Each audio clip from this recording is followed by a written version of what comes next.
Okay, இப்போ வந்து நாம் பைத்தான் வந்து எப்படி நம்மளுக்கு நம்ம எழுதுகிற ஒரு செயலில் வந்து எப்படி மெஷினில் வந்து ஒரு மெஷின் கோடாக மாற்றி அது எப்படி நம்மளுக்கு வெளியீடாக காட்டுதுன்றதை பற்றி நாம் இங்கே பார்ப்போம்.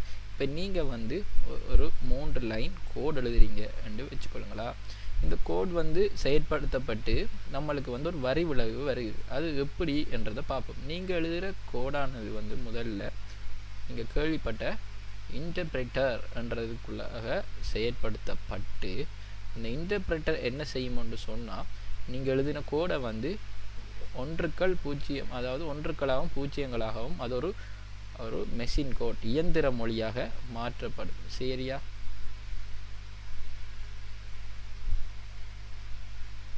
இயந்திர மொழியாக, அதாவது ஒன்றுக்களும் பூஜ்ஜியங்களுமாக இருக்கிற ஒரு இயந்திர மொழியாக மாற்றப்படும். சரியா?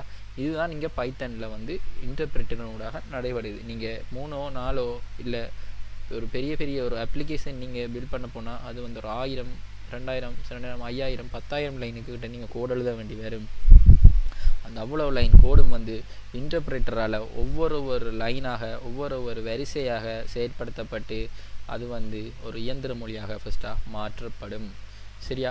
மாற்றப்பட்ட பிறகு என்ன செய்யும்னு சொன்னால், அந்த மாற்றப்பட்ட இயந்திர மொழி உங்களோட கம்ப்யூட்டரில் வந்து CPU இல்லாட்டி உங்களோட ஃபோனில் வந்து CPU அண்டு சென்ட்ரல் ப்ராசஸிங் யூனிட்டை நீங்கள் வந்து கேள்விப்பட்டிருப்பீங்க. அதுக்குள்ளே வந்து அது வந்து போய் இந்த CPU ஆனது என்ன செஞ்சுருக்குமென்று சொன்னால், அது வந்து நிறைய டிரான்சிஸ்டர்களால் வந்து உருவாக்கப்பட்டிருக்கும். இப்போ உதாரணத்துக்கு எடுத்துக்கொண்டீங்கன்னு சொன்னால் பில்லியன் கணக்கிலான டிரான்சிஸ்டரை கொண்டிருக்கும். சரியா? உங்களோட CPU அந்த ஒவ்வொரு டிரான்சிஸ்டரும் இப்போ வந்து 1 சொன்னால் நீங்கள் லாஜிக் கேட்ஸ் பாடத்தில் படிச்சிருப்பீங்க. இப்போ 1 இருக்கும். 0 சொன்னால் அது ஒஃப்ன்ட்டு நீங்கள் வந்து படிச்சிருப்பீங்க. சரியா? இப்போ CPU என்ன செய்யும், அந்த டிரான்சிஸ்டர் வந்து ஒரு சில நேரம் அது வந்து 1 இருந்தால் 1 எடுத்துக்கொள்ளுங்க, 0 இருந்தால் ஒஃப் எடுத்துக்கன்னு சொல்லும். இப்போ என்ன செய்யணும்னா CPU இது மாதிரி வர அவ்வளோ இதையும் வந்து அந்த பில்லியன் கணக்கில் இருக்கிற டிரான்சிஸ்டருக்குள்ளே ஒவ்வொரு டிரான்சிஸ்டரும் ஒவ்வொரு நிலையை வந்து எடுத்துக்கொள்ளும்.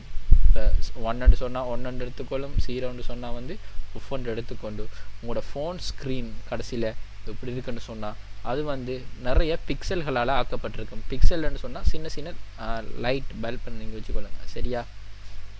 பல்ப் இருக்கும். சரியா? அந்த பல்ப் என்ன செய்யும்னு சொன்னால், அந்த இப்போ ஒரு பல்ப் எடுத்தீங்கன்னு சொன்னால் அது வந்து 1 இருக்கும், அப்படி இல்லாட்டி ஒஃப்ல இருக்கும். சரியா? இப்போ 1 இருந்தால் அந்த இடம் நம்மளுக்கு ஒளிரும், அது ஒஃப்ல இருந்தால் அந்த இடம் ஒளிராது. இப்போ என்ன செய்யும்னு சொன்னால், அந்த CPU ஆனது அது செயற்படுத்தப்பட்ட இந்த தரவுகளை என்ன செய்யும்னு சொன்னால், டிரான்சிஸ்டரோட என்ன செய்யும்னு சொன்னால் அந்த தரவுகளை எடுத்து நம்மளோட திரையில் வந்து அந்த எது ஒளிருமோ அந்த ஒன்றுக்களாக இருக்கிற அவ்வளோ ஒளிரும், மிச்சம் அவ்வளோ ஒளிராது.